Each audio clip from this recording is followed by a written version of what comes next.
Whew, nice and cool out here in the shade out of the garage. It is probably 10 degrees cooler out here than it is in there.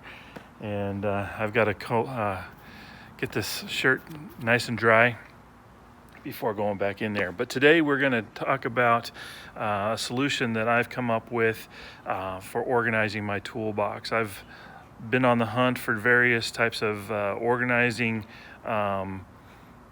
products that I could put in there, and I've come to the realization that there's really not a one size fits all type thing, and so I'm going to make one of my own and see if we can't organize this toolbox. To give you an idea of what it looks like right now, let's go inside and take a look at the toolbox.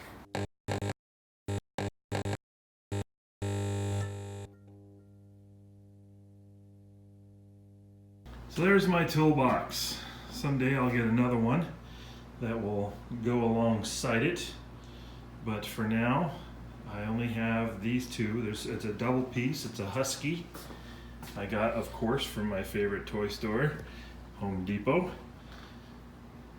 It's not a real huge one, but it holds quite a few of my tools and things that I have. I've got, right now, I've got basically kind of the counter stuff. You can see there's really no organization to that. It's just kind of, I set stuff up here. This next two shelves here, I don't have anything labeled, but this is pretty much my junk drawer. I just right now have mostly like my multimeter cables and multimeter, and then a bunch of various air compressor type tools, some notes from parts that I've got from TJ Brutal Customs. I just kind of keep in there. I'm not going to do much with that drawer. This drawer is pretty much the same. Another junk drawer. Some calipers, some other measuring stuff, a punch, flashlights and things like that. So these two little ones I'm going to just kind of keep like that. Then we get into these three drawers for the upper tool chest. And right now I have it with this one product that I found. I've got it right here. It's I don't know if you can see it really close, but you can see I got 1 layer, 2 layers, 3, 4, 5, 6, 7 layers. And what you do is you put, I don't know, can you see those marks that I put along here? I traced out, laid out what I wanted, and I traced it out. And then I cut with my knife the depth of how many of these layers I want to go deep with the tool that I'm putting in that hole. And then because these are kind of like glued together, you come in here and you start peeling out that center part that you've dug out so that your tool then fits in that little area there. If it doesn't stick up like this, you have nothing to grab onto to pull it out. So I started to put these little notches like this so I can get my finger up underneath there and pull it out.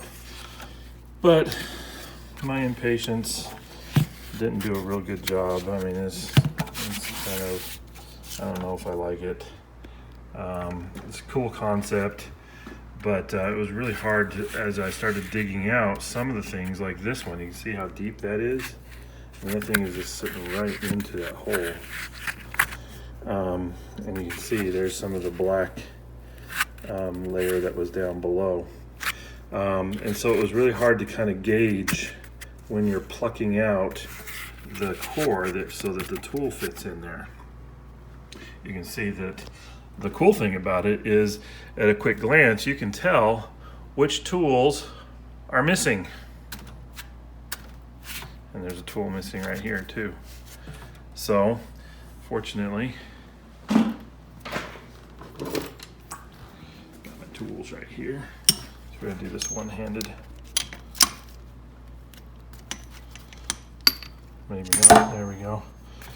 So this tool right there, this tool right there, this tool right there, and this tool is metric, so it goes in my metric drawer, which is not this one. It's this one, but you can see how messy that is. The only thing that is kind of organized are these bits. That's because it came on this little rail, but still, there's just no organization to that. I like it to be where I can reach in. I know where things are. So sockets, drivers, socket drivers, and extensions and such. Junk drawer. This one here right now, I've got screwdrivers in it. I don't know if it's gonna always be screwdrivers. I'll probably put, I do plan on getting more screwdrivers. You can never have too many, right? You can never have too many tools, period. But anyway, so there's gonna be something, it's very shallow. I mean, that's, I don't know, inch and a half or so, very shallow drawer.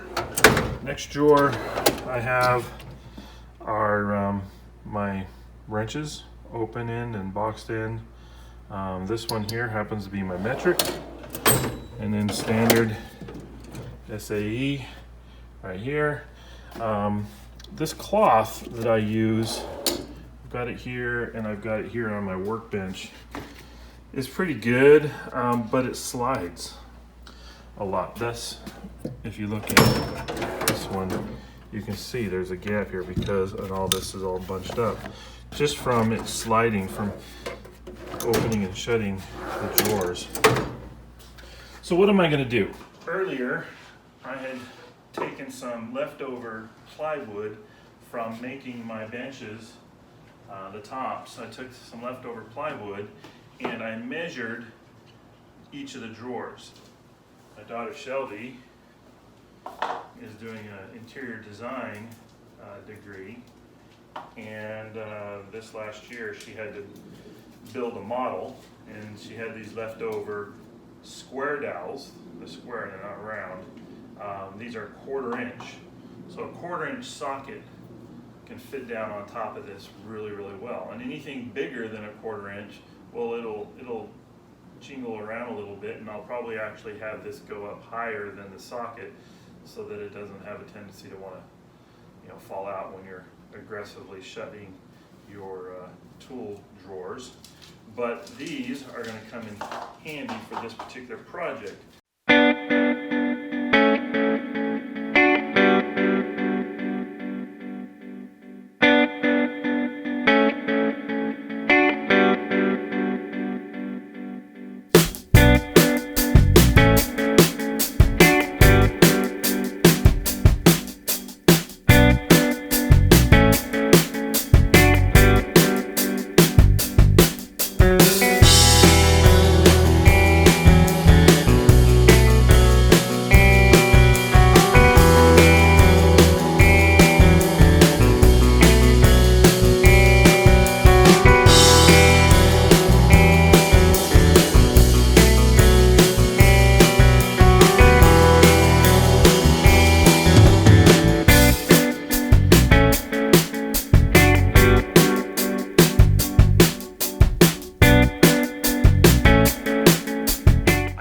Any wood glue.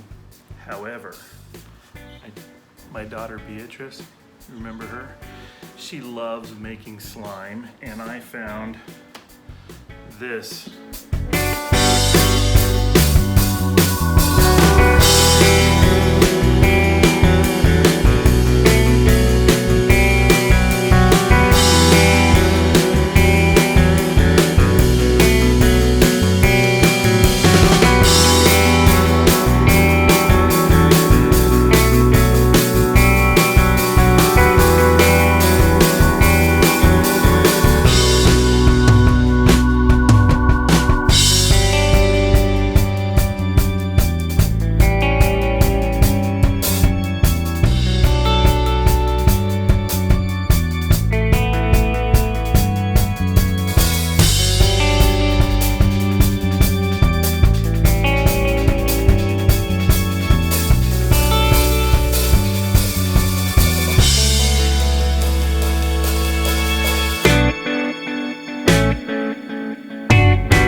dowels that are sticking up. I can look at this now and I can see that I am missing a socket here. I'm missing a socket here. These that have no spots, I just put in for future. So now, what do? I got that insert. It's got to go over here. Oh, wrong one. Driver. This one. It's got to go in here. Let me show you what you do to take these drawers out. See this little lever right here? Okay, in this case, see how it's divoted like this? It means you push it down.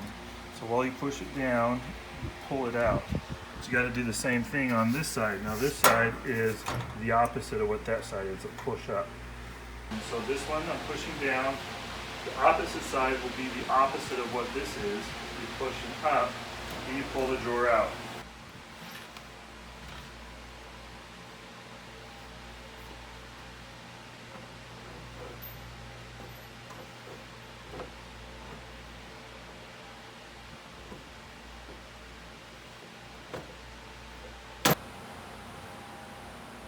There's one heavy drawer. So I line that up, pull it forward onto here.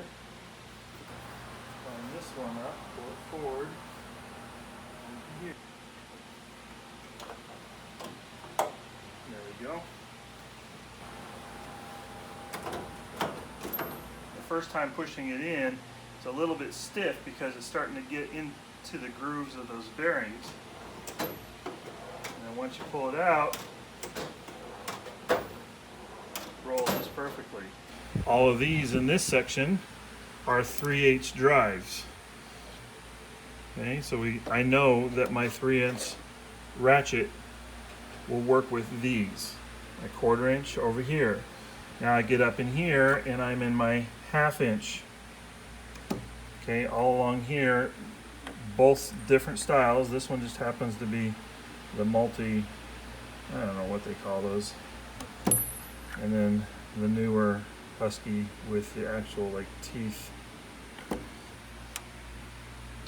But they are deep sockets. And it goes all the way up to 13. And this one over here are the 3/8 drive, but it starts down here. So I've separated the drives from here, but I've kept the size when it comes from here up in line, except for back here with my heavy duty impact sockets or drives. Over here I've got my hex and I'm missing the 9mm. I have room for expansion and I've left those holes in there so that I can expand. Next drawers that I have left are the standard or SAE sockets, the metric and the standard wrenches, open end and boxed wrenches. And then I'm going to try to play with an idea on how to organize my plier drawer. So we'll be doing 3 drawers on the bottom, 3 drawers on the top, and when I get that done sometime in the future, I'll show you how it looks. Other than that, thank you for watching. If you haven't already, please subscribe. If you want to be notified, there is a bell right next to the subscribe button that will actually notify you when I have released a new video. Give me a like and share me with your friends. These things help me grow the channel. So until next time, keep on wrenching.